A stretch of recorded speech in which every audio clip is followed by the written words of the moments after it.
ചൂടിനൊപ്പം പ്രചാരണ ചൂടും വലിയ രീതിയിൽ തന്നെ ഉച്ചസ്ഥായിലേക്ക് എത്തിയിരിക്കുകയാണ്. വർക്കലയിലാണ് ഉള്ളത്. വർക്കലയിൽ UDF സ്ഥാനാർത്ഥി വർക്കല കഹാർ ഇപ്പോൾ ആളുകളെയൊക്കെ നേരിട്ട് കണ്ട് വോട്ട് അഭ്യർത്ഥിക്കുന്ന തിരക്കിലാണ്. ഒരു ഇടവേളയ്ക്ക് ശേഷം വീണ്ടും മത്സരരംഗത്തേക്ക് എത്തിയിരിക്കുകയാണ്. ഇപ്പോൾ എങ്ങനെയുണ്ട് പ്രചാരണവും ആളുകളുടെ പ്രതികരണം? എൻ്റെ പ്രചാരണ പ്രവർത്തനങ്ങൾ നടന്നുകൊണ്ടിരിക്കുന്നു. എനിക്ക് വേണ്ടി ഒരു റോഡ് ഷോ ഉണ്ടായിരുന്നു.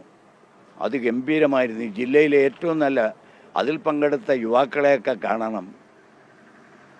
അതുപോലെ തന്നെ ഞങ്ങളുടെ കൺവെൻഷൻ കഴിഞ്ഞു. പഞ്ചായത്ത് തല കൺവെൻഷനുകളെല്ലാം കഴിഞ്ഞു.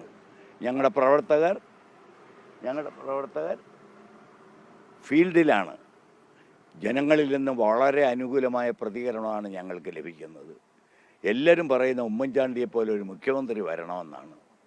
ഉമ്മൻചാണ്ടിയെപ്പോലെ ഒരു മുഖ്യമന്ത്രി കേരളത്തിനുണ്ടാവാൻ ജനങ്ങൾ ആവശ്യപ്പെടുന്നത് അവർക്ക് കൊടുക്കാൻ കഴിയുന്നൊരു ഭരണം വരാൻ വർക്കലയിൽ നിന്നൊരു പ്രതിനിധി, അതിനാണ് ഞാൻ നിൽക്കുന്നത്. ഞാൻ വിജയിക്കുമെന്ന് എനിക്ക് ഉറപ്പുണ്ട്. ഈ ഇനി വരുന്ന ഈ ഒരു 5 വർഷത്തേക്ക് ആളുകൾക്ക് എന്താണ് ഒരു വാഗ്ദാനമായി കൊടുക്കാനായിട്ടുള്ളത് ഈ വികസന കാര്യം? കഴിഞ്ഞ 10 വർഷക്കാലം പ്രഖ്യാപനങ്ങളും പരസ്യപ്പെടുത്തലുകളുമേ ഉണ്ടായിരുന്നുള്ളൂ. ഒന്നും നടന്നില്ല. പിന്നെ ജനങ്ങളെ എങ്ങനെ പാട്ടിലാക്കാം എന്നാണ് നോക്കുന്നത്. ഒരു മന്ത്രിയായിരുന്ന ആൾ തന്നെ പറഞ്ഞില്ലേ, നല്ല പെൻഷൻ വാങ്ങി തിന്നിട്ട് നന്ദികേട് കാട്ടിയെന്ന്. ഇല്ലേ? ജനങ്ങളെ കരം കൊടുക്കുന്ന പൈസ കൊടുത്തിട്ടാണ് പറയുന്നത്. ഇല്ലേ? ഒരു മന്ത്രിയായിരുന്ന നേതാവ്, പ്രമുഖ നേതാവ്. ഇല്ലേ? അപ്പോൾ മനസ്സിലായില്ലേ?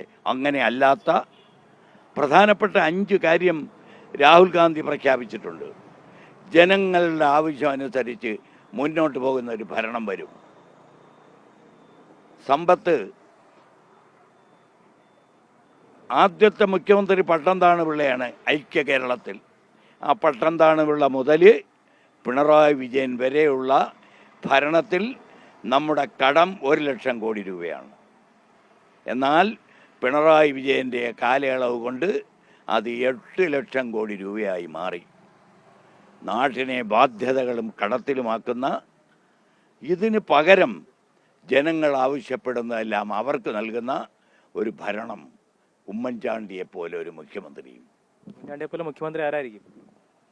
അത് തീരുമാനിക്കുന്നത് ഇലക്ഷൻ കഴിഞ്ഞതിന് ശേഷം കോൺഗ്രസ് ഹൈക്കമാൻഡ് തീരുമാനിക്കും. ഒരാൾ, അയാളായിരിക്കും മുഖ്യമന്ത്രി. ഇപ്പോൾ ഈ ചൂടും കാര്യങ്ങളൊക്കെ ഉണ്ട്. ഇതിൻ്റെ തെരഞ്ഞെടുപ്പ് ചൂടും വലിയ രീതിയിൽ കൂടും. പക്ഷെ നമുക്ക് സമയം വളരെ കുറവായി പോയില്ല ഇത്തവണ. സമയം വളരെ കുറവാണ്. ആളുകൾക്ക് ബുദ്ധിമുട്ടും കുറവായിരിക്കും. ഇല്ലേ? ആണ്. ചൂട്, തണുപ്പ്, കാറ്റ്, ഇതൊക്കെ സ്വാഭാവികമല്ലേ. അതൊന്നും ഞങ്ങൾക്ക് പ്രശ്നമല്ല.